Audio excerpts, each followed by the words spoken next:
നമ്മളൊരു യാത്രയിലാണ്, ഒരു വണ്ടി ട്രിപ്പാണ് പ്ലാൻ ചെയ്തിട്ടുള്ളത്. കണ്ണൂരിൽ നിന്ന് പുലർച്ചെ 5 മണിക്ക് തുടങ്ങിയ യാത്ര സുൽത്താൻ ബത്തേരി എത്തിയ ശേഷം മുത്തങ്ങ വഴി ബന്ദിപ്പൂർ കാടിനുള്ളിലൂടെയുള്ള യാത്ര ഗുണ്ടൽപേട്ടിലേക്കും പിന്നീട് ഹിമോദ് ഗോപാൽ സ്വാമി ഹിൽസ് റോഡിലേക്കുമാണ് ഇന്നത്തെ റൂട്ട് മാപ്പ് പ്ലാൻ ചെയ്തിട്ടുള്ളത്. ബന്ദിപ്പൂർ വനമേഖലയിൽ നിന്ന് 1450 മീറ്റർ ഉയരത്തിലാണ് ഹിമോദ് ഗോപാൽ സ്വാമി ഹിൽസ് ഉള്ളത്.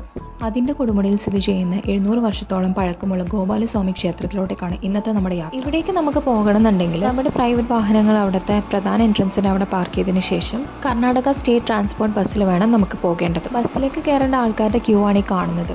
60 രൂപയാണ് അവർ ചാർജ് ചെയ്യുന്ന റേറ്റ്.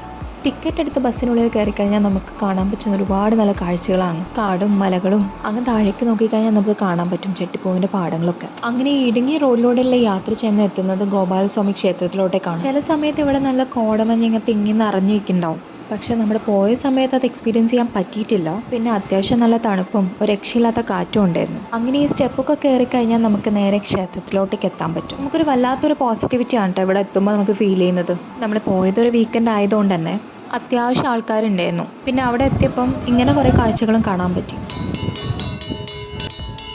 മലേൻ്റെ മുകളിലായതുകൊണ്ട് തന്നെ നമുക്ക് കുറേ നല്ല പച്ചപ്പൊക്കെ കാണാൻ പറ്റും. അതൊക്കെ ശരിക്കും നമുക്ക് പറഞ്ഞറിയിക്കാൻ പറ്റാത്തത്രയും നല്ല രസമുണ്ടായിരുന്നു കാണാൻ വേണ്ടിയിട്ട്. ഇതൊക്കെ കാണുമ്പോൾ തന്നെ നമുക്ക് ഇവിടെ വന്ന ഒരു നഷ്ടമായിട്ട് തോന്നുകയില്ല. അങ്ങനെ നമ്മൾ റിട്ടേൺ അടിക്കാൻ സമയമായപ്പോൾ താഴെ നോക്കുമ്പോൾ നമുക്ക് KSRTC ബസ്സൊക്കെ അവിടെ നിർത്തുന്ന കാണാം. ഇത് നേരെ താഴേക്ക് പോകാനുള്ള ബസ്സാണത്. നമ്മൾ നേരെ സീറ്റ് പിടിക്കാൻ വേണ്ടിയിട്ട് ബസ്സിലേക്ക് പോയി.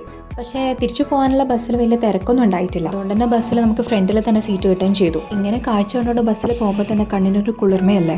ഇനിയും നിങ്ങൾ ഇവിടെ വിസിറ്റ് ചെയ്തിട്ടില്ലെങ്കിൽ മസ്റ്റായിട്ട് വിസിറ്റ് ചെയ്യേണ്ട സ്ഥലമാണിത്. അങ്ങനെ നമ്മൾ എൻട്രൻസിലോട്ടേക്ക് എത്തി. അപ്പോഴും നമുക്ക് അവിടെ ആൾക്കാരെ കാണാൻ പറ്റും ബസ് വെയിറ്റ് ചെയ്തിട്ട്.